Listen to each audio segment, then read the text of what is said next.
Assalamualaikum warahmatullahi wabarakatuh. Alhamdulillah berjumpa lagi dengan saya Ria Rizky Madina, peserta Latsar CPNS 2021 golongan 3 angkatan 16 kelompok 1 BPSDMD Provinsi Kalimantan Selatan. Baik, di sini saya akan mempresentasikan tugas individu saya tentang nilai dasar ASN Etika Publik. Baik, langsung saja etika publik. Yang pertama, kode etik dan perilaku pejabat publik.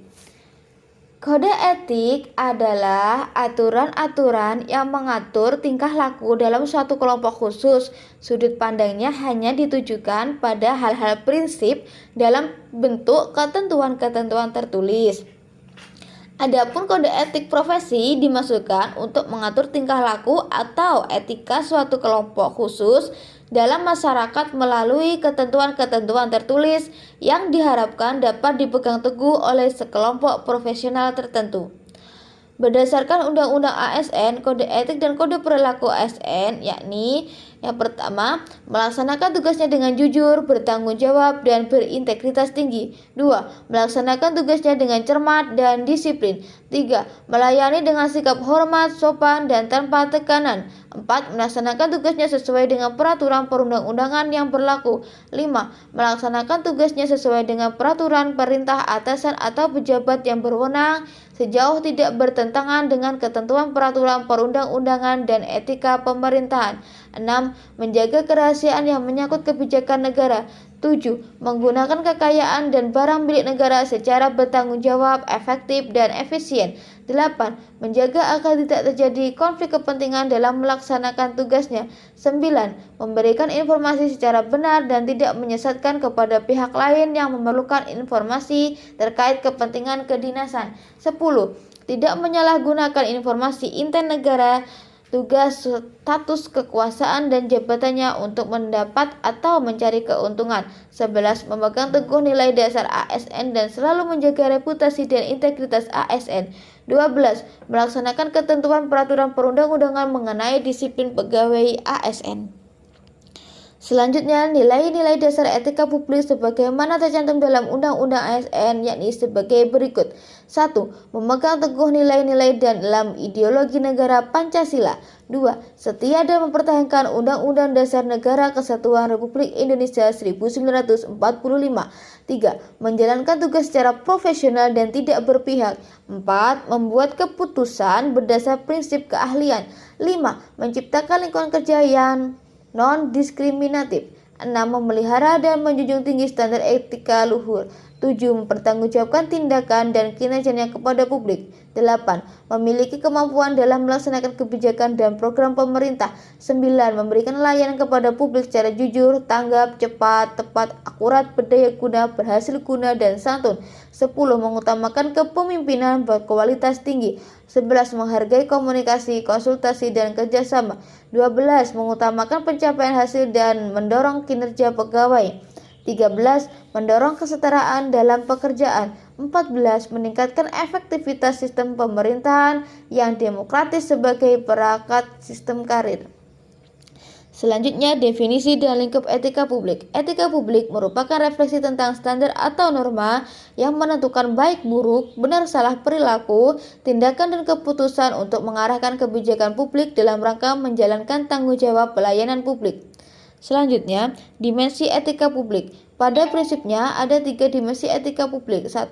Dimensi kualitas pelayanan publik. Etika publik menekankan pada aspek nilai dan norma serta prinsip moral sehingga etika publik membentuk integritas pelayanan publik. 2. Dimensi modalitas. Pemerintah bersih adalah syarat kemajuan suatu bangsa. Pemerintah korup menyebabkan kemiskinan, sumber diskriminasi, rentan konflik, dan penyalahgunaan kekuasaan. Unsur-unsur modalitas dalam etika publik yakni akuntabilitas, transparansi, dan netralitas.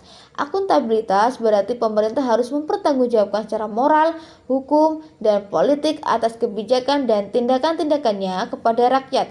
3. Dimensi tindakan integritas publik. Integritas publik dalam arti sempit yakni tidak melakukan korupsi atau kecurangan. Adapun maknanya secara luas, yakni tindakan yang sesuai dengan nilai, tujuan, dan kewajiban untuk memecahkan dilema moral yang tercermin dalam kesederhanaan hidup. Selanjutnya, tuntutan etika publik dalam kompetensi. Pelayanan publik yang profesional membutuhkan tidak hanya kompetensi teknik dan leadership, namun juga kompetensi etika. Tanpa kompetensi etika, pejabat cenderung menjadi tidak peka, tidak peduli, dan diskriminatif terutama pada masyarakat kalangan bawah. Etika publik merupakan refleksi kritis yang mengarah bagaimana nilai-nilai kejujuran, solidaritas, keadilan, kesetaraan dipraktikkan dalam wujud keprihatinan dan kepedulian terhadap kesejahteraan masyarakat atau kebaikan orang lain. Selanjutnya, perilaku pejabat publik. Diterapkannya kode etik ASN, perilaku pejabat publik harus berubah. Pertama, berubah dari penguasa menjadi pelayan. Kedua, berubah dari pewenang menjadi peranan. Ketiga, menyadari bahwa jabatan publik adalah amanah yang harus dipertanggungjawabkan bukan hanya di dunia tapi juga di akhirat.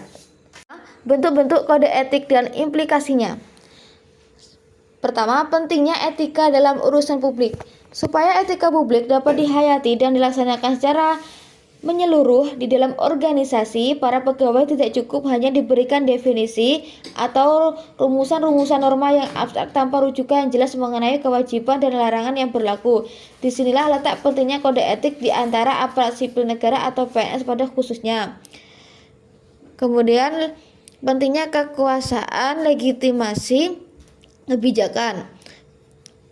Penggunaan kekuasaan yang terbaik adalah yang memiliki landasan legitimasi etis yang kuat. Dalam sistem demokratis di Indonesia dapat dilihat bahwa banyak pemegang kekuasaan yang memperoleh kedudukannya atas dasar legitimasi sosiologis. Selanjutnya, konflik kepentingan. Konflik kepentingan adalah tercampurnya kepentingan pribadi dengan kepentingan organisasi yang mengakibatkan kurang optimalnya pencapaian tujuan organisasi. Selanjutnya, sumber-sumber kode etik ASN. Sumber-sumber kode etik yang telah berkembang dalam sistem administrasi publik sejak kemerdekaan. Yang pertama, Peraturan Pemerintah Nomor 11 Tahun 1959 tentang Sumpah Jabatan Pegawai Negeri Sipil dan Anggota Angkatan Perang. 2. Peraturan Pemerintah Nomor 21 Tahun 1975 tentang Sumpah atau Janji Pegawai Negeri Sipil. 3. Peraturan Pemerintah Nomor 30 Tahun 1980 tentang Peraturan Disiplin Pegawai Negeri Sipil. 4. Peraturan Pemerintah Nomor 42 Tahun 2004 tentang Pembinaan Jiwa Korps dan Etika Pegawai Negeri Sipil. 5. Peraturan Pemerintah Nomor 53 Tahun 2010 tentang Disiplin PNS.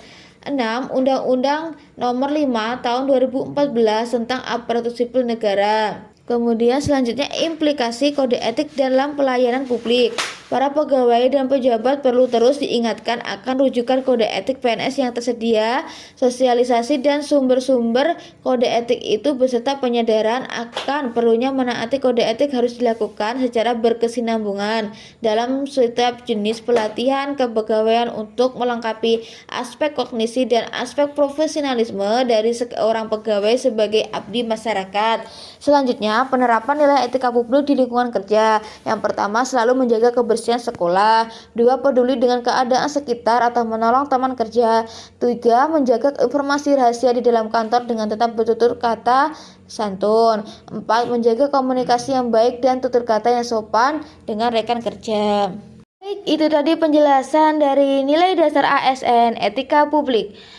Terima kasih atas perhatiannya dan mohon maaf jika ada kesalahan. Saya akhiri. Wassalamualaikum warahmatullahi wabarakatuh.